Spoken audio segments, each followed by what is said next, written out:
How did this sniping turn into this sniping? Today, we go over the downfall of sniping, TREYARCH edition. The first installment that we're going to talk about today is World at War. It was first released November 11th of 2008 with 18 million copies sold worldwide. It's known for its amazing snipers, amazing maps, and just its amazing overall aesthetic. Some maps that the community grew to love to snipe on were Dome, Mankin Day, Mankin, Courtyard, and many more. In World at War there were 5 different sniper rifles in total.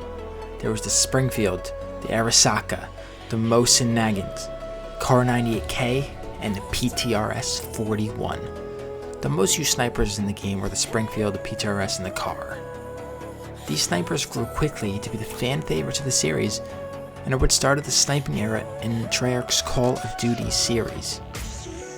My final rating for sniping in this game is a solid 7 out of 10. The second installment, and talked to be one of the greatest Call of Duty games in history, is Black Ops 1.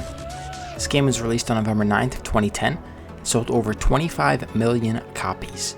This game sparked the Call of Duty montage scene and brought us one of the most beloved montages known to man, called I'm a COD Pro by Bryzai.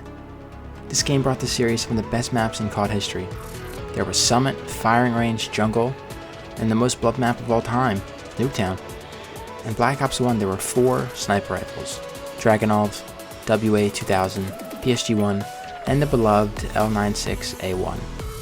This series started off with some of the worst sniping in COD history, but slowly turned into some of the most fun sniping in the whole series. This game took skill to snipe in, that is what made it so intriguing. My final rating for sniping in this game is a 7 out of 10.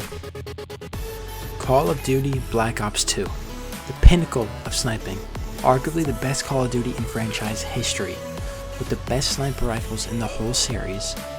It was released on November 12th of 2012 and it sold over 30 million copies. With the new game came even more fan favorite maps: Raid, Hijacked, Standoff, Carrier, Studio, Nuketown 2025, Uplink, and so many more.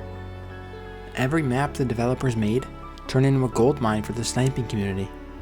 The snipers introduced in the series were the SVU, the XPR-50, the DSR-50, and the absolute holy grail of sniping, the Ballista.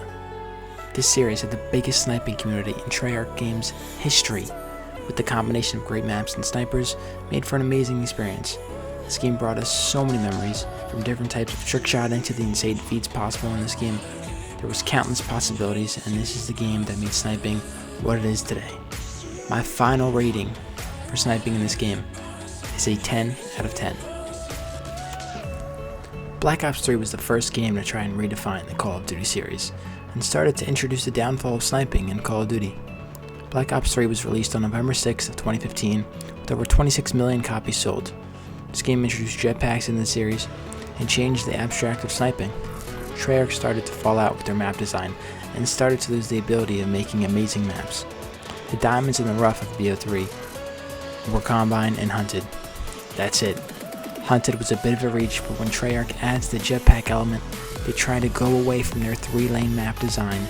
That's a flawed idea. You're not supposed to fix something that isn't broken. They fell out of love with making maps. The snipers in Black Ops 3 included the Dracon, PO6, SVG-100, and the Locust.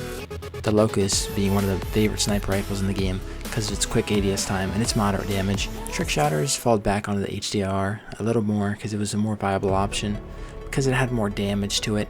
And BO3 sniping was still alright, but it was a little tricky to be good at it, because snipers had to adapt to people flying around them, flying above them, and aiming at different spots compared to the usual boots on the ground scenario where you would know where their head would be at all times.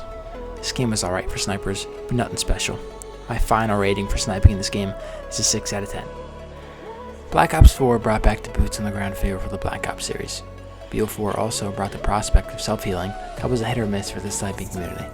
Black Ops 4 was released on August 3rd of 2018 with a tiny 3.5 million copies sold.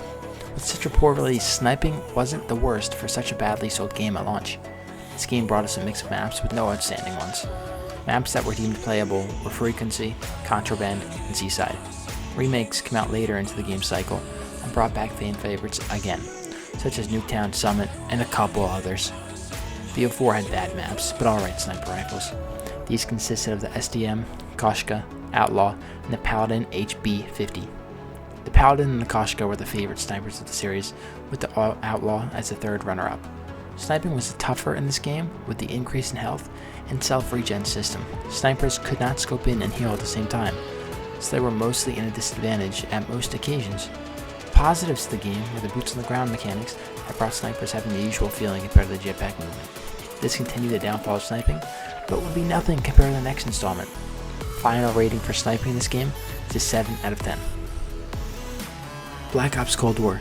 Easily the worst sniping has ever been in any Call of Duty ever made. From the tiny selection of viable snipers, to the damage, to the ADS speed, sniping is made for veterans who know how to move and how to snipe efficiently.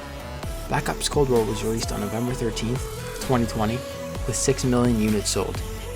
Cold War was released with some great maps for sniping in my opinion. Close quarters maps that work well are Crossroads and Garrison. More long-range maps that help some snipers are Satellite and Checkmate. Remakes are also introduced into the game in Season 1 that also work well are Nuketown 84 and the Raid revamp. These maps would make for a good experience but lacks the option of having good snipers to choose from. Cold War comes with only 3 sniper rifles in total: the M82, the LW3 Tundra, and the Pellington 703. Out of the 3 snipers, there are only 2 real selections. The M82 is the worst variant of a sniper in Call of Duty history. The ADS speed is closer to 1 second than half a second.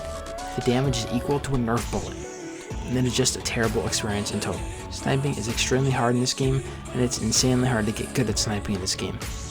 Black Ops Cold War is overall an absolute insult to all snipers, and an embarrassment to the sniping community. The final rating for sniping in this game is a 3 out of 10.